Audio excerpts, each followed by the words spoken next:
Welcome back to UFO Chaser. In this video, we will be taking a look at two very unusual cases involving children and UFO close encounters.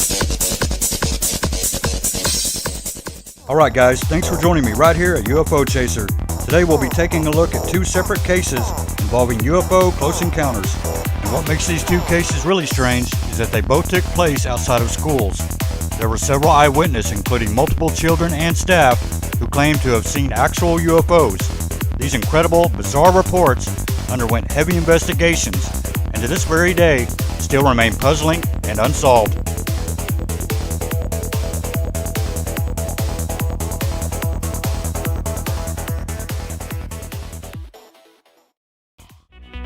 Ruwa, Zimbabwe, Friday, September 16th, 1994. This is one of the most significant, detailed, and credible alien UFO sightings in recent times, taking place in Zimbabwe just 27 years ago. It began on September 14th and 15th, where there were dozens of calls on reportings of strange objects in the night sky.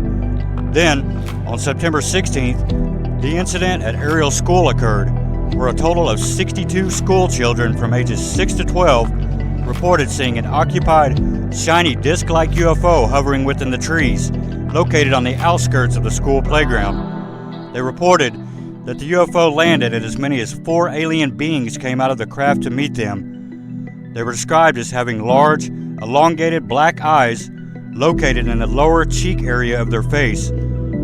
Some had long black hair, small slits for the mouth and nose, with no visible ears.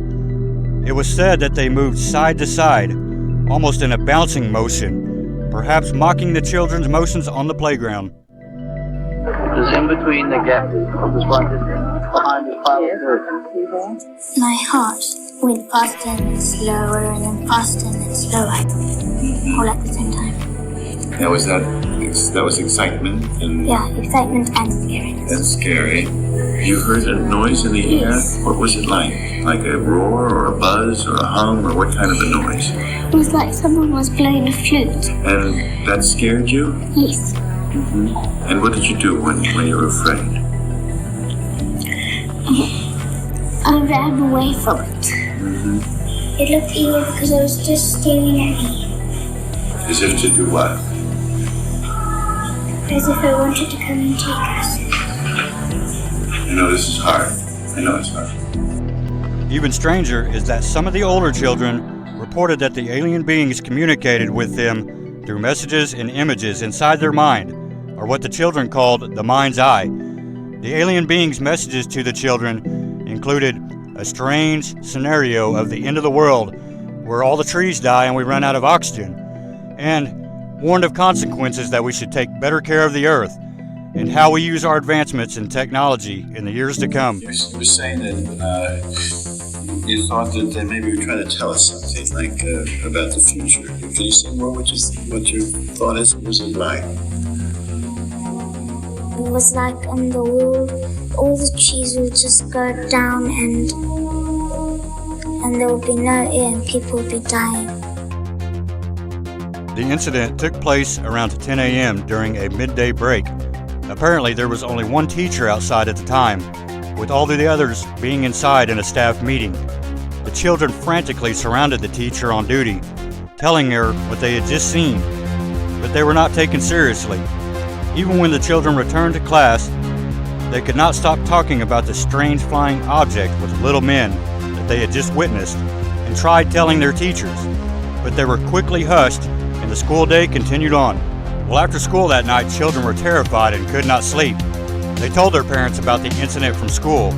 The somewhat alarmed parents were concerned, but also confused by how detailed their children's story was of what had taken place. Naturally, the next day, teachers were overwhelmed with phone calls from parents who told them how their children were scared and spooked out by what they had seen. When the teachers realized that all of the phone calls from different children's parents were very similar, even down to certain details, they too started to feel a bit spooked out and started making phone calls in hopes for some answers.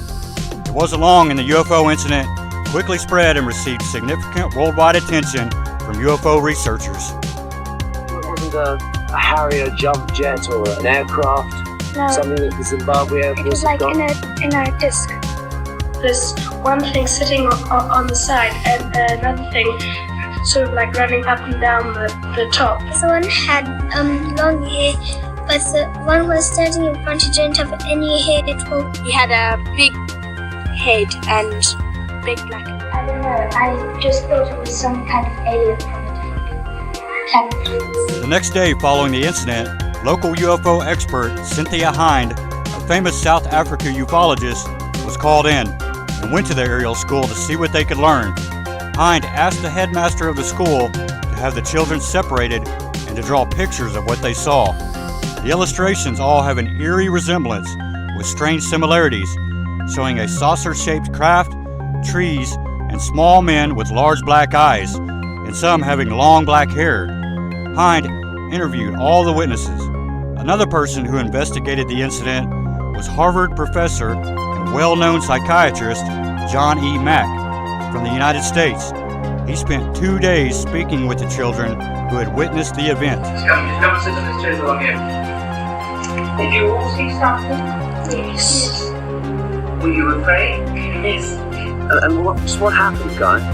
Well, it was just glancing in the trees, and there was a man. What did he look like? His face was like this, and his eyes were down here. Object length with 3 or 4 things beside it, and in a doorway. And this little man got out and had on a black suit. People in Africa don't have television, they might have radio, but I tell you, the media don't deal with UFOs there, but nervous. So where would they be? Is it a mass telepathy? They were very slim, the suit was black, but it was the eyes that was frightening. Why would 62 children lie? Dr. Mack notes that the event was not a product of mass delusion, and no psychiatric explanation could be determined. It was also noted that the students in Africa are away from media influence, such as TV and radio, and the overall possibility of UFO existence, meaning that prior to the event, the children really didn't know about UFOs or aliens, so it appears unlikely that they were fabricating stories. The consistency of testimonies, along with the drawings, has been deemed credible, and they concluded from interviews that this may truly be a mass UFO encounter and remains one of the few that has not been disproven as a hoax, as the Zimbabwe incident in 1994 is officially an unsolved and unexplained case. It was silver, and the ring around it was red. Was the light come from the whole thing, or There were lights around the head. lights along the edge there? How many of the strange beings did you see? I see one over here. They had eyes like that, and they were kind of just like looking at us. They were like kind of astonished at what we were. Felt scared. You felt scared? What was scary about it? Oh, felt scared because I've never seen such a person like that before. They experienced very powerful encounters with these beings, and were left with the rather disturbing fact that this seems to be what it is, and it seems to have no other psychiatric explanation. Okay, what do you imagine is his reason for visiting her? I think it's about something that's gonna happen. Something's going to happen. What I thought was maybe the war's gonna end. Maybe they're telling us the war's gonna end. I think they want people to know that we're actually making harm on this world, and we mustn't get too technology. How did that get communicated? I don't know, but this popped up already. Collusion. He never said anything. It's just that the face was the eyes. They looked horrible. And the eyes, the horrible look, had that information that you just told me? Melbourne, Australia, April 6th, 1966. This strange UFO encounter, known as the Westall UFO, was really shut down very quickly and more or less has been kept quiet for over 50 years. The alleged UFO sighting occurred on the 6th of April 1966 in Melbourne, Victoria, Australia. This case has become Australia's biggest UFO mystery and one of the biggest mass UFO sightings in history. And here are the reasons why. This alleged UFO sighting occurred within Melbourne, Clayton South, Victoria, Australia, at the Westall High School and the Grange.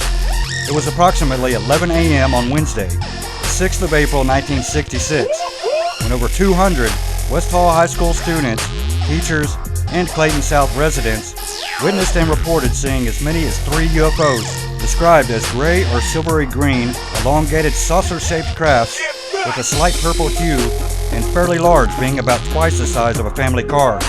They were also said to have a dome shape on top of them. I stood there absolutely transfixed and saw the most amazing thing I've ever seen in my life. And it took a while for me to sort of comprehend what I was actually looking at, because I'd never seen anything like that before.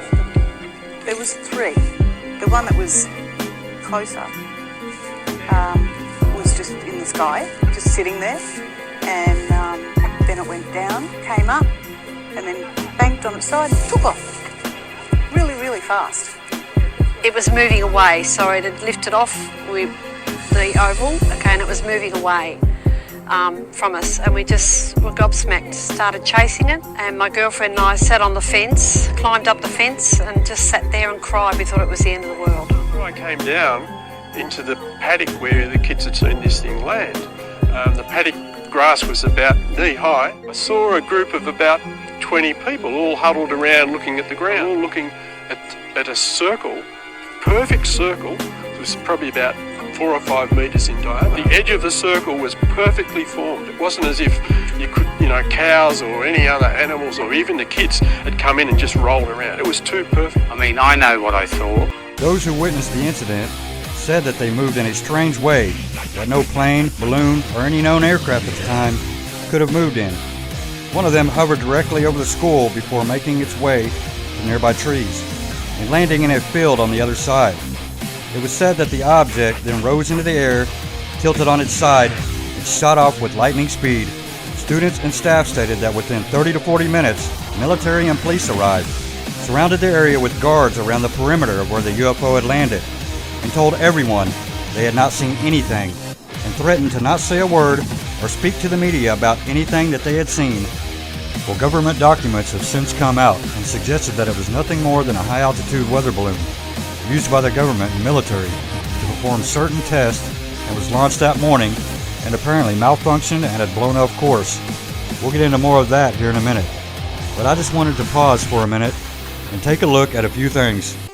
This is a picture of the high-altitude test balloons that were used during that time and throughout the 1960s. This is what government agencies now say is the object or objects that people had witnessed that day. Now this picture is what witnesses described seeing that day.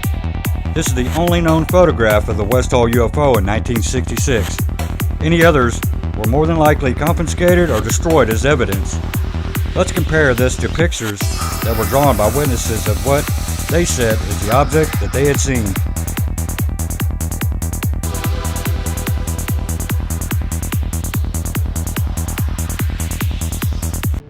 So in comparison here we have the test balloon with question marks, and across the bottom are the 2 illustrations and photograph of the objects seen by witnesses, with arrows pointing to similar features, red being the band or row of lights, blue showing the dome-shaped top, and yellow showing a circular opening on the bottom of the craft. You can plainly see that the pictures showed in the bottom row have no similar characteristics as the test balloon, and I strongly believe that people would have been able to identify the difference between that of a saucer-shaped craft and a weather balloon. Now here's something extra I came across and found rather interesting.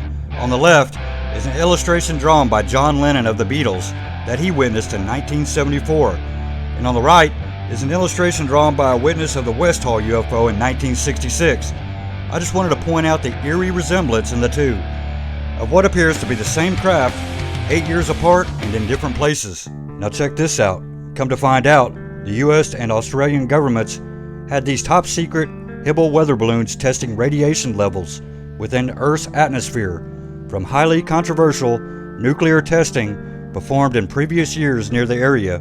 Now, what's interesting about this is that there are documents held by the National Archives and former Department of Supply showing the use of these test balloons from 1960 to 1969 and providing all kinds of information such as locations, data collected, and so forth. Records indicate that one test balloon launched from Madeira may have blown off course and came down in Clayton South in a grassy paddock known as the Grange, near Westall High School. What is rather strange and questionable about this is despite government archival records showing the results of numerous Hubble test flights, the paperwork for the launches scheduled for the day before Westall appear to have been lost or destroyed, including a memo reporting on the actual 4 launches for April 1966, one of which was scheduled for April 5th, the day before Westall.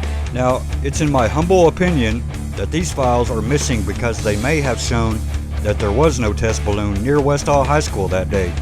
Regardless, you can't overlook the fact that since the incident took place, a total of around 400 witnesses have stepped forward and started speaking, including one teacher who witnessed the event, Andrew Greenwood, who claims he was threatened to keep quiet over what he saw. A teacher who claimed to see UFOs hovering over a Melbourne school says military officials threatened to have him fired if he ever spoke about the incident. Andrew Greenwood is talking publicly about the famous Westall High sightings 55 years ago for the first time in tonight's 7 News Spotlight program. Now, an ordinary suburban school, but in 1966, Westall High students and teachers insist they saw UFOs triggering a massive government cover-up. They were threatening you. Oh, absolutely. I was threatened. Then a Westall teacher, Andrew Greenwood, speaks publicly for the first time to Spotlight.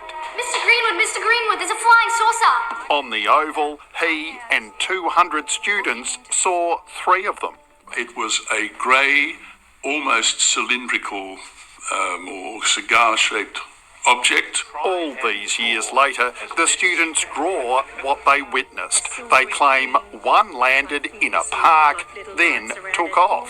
I could feel a heat and hear this buzzing sound, and I could see purple lights all around it. Now, close to that landing area is a popular UFO-themed children's playground, but at the time, within 40 minutes, this area was swarming with military officials who warned witnesses never to tell anyone what they'd seen. They menaced the teacher at home. They told me that I was wrong, that I hadn't seen anything. And if he spoke up, clearly you were drunk on duty, and that will have to be reported to the Education Department, and of course you'll lose your job. An official report into Westall just disappeared. And that is what I find most interesting of all, that I was definitely being told to be quiet. Nick McCallum, 7 News. There is no doubt in my mind that these 2 extraordinary events that took place in Zimbabwe and Australia are perfect examples of an attempt to cover up the truth from the people. Let me know what you think. I'd like to hear any comments on these strange and mysterious mass UFO sightings. Thanks for watching, and as always, much love.